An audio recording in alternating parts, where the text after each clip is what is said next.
د انسانانو اعضا چې کوم دي، مثلا لاسونه شو، خپې شوې، سترګې شوې، ګردې شوې، زړه شو وغیره وغیره، دا چاله ورکولی شي یا خرڅولی شي یا نشي. دا یو مسله ده.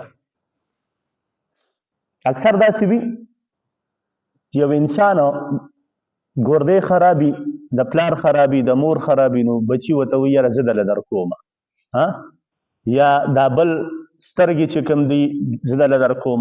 نو آیا شریعت په نظر کې د دې څه حکم دی؟ چاله د انسان د وجود یو اندام ورکول، عطیه کول، آیا دا جایز دی که جایز نه دی؟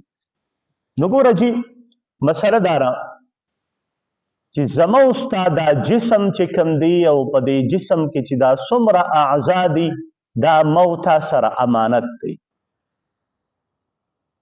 د امانت حکم داري چې چا سره یو څیز امانت کېښودی شي، نو په هغه مال کې هغه په خپله تصرف نشي کولی، او که نه په خپله پکې تصرف کوي نو بیا دا په خیانت کې راځي.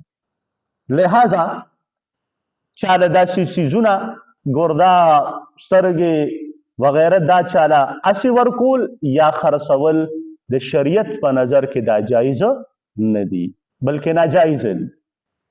خدای دې کړي چې دې پلار له ورکوې، مور له ورکوې، لیکن شریعت تا ته د دې ورکولو کوم دی اجازت نه درکوي، ځکه چې دا امانت دی د الله پاک مونږ سره، او مونږ نه به د خپل اندام، د خپل د وجود او د بدن د هر اندام تپوس دا به زمونږ نه کوي. لہذا د دې څیزونو ورکول، عطیه کول یا خرڅول، دا د شریعت په نظر کې چې کوم دی جایزه نه دي.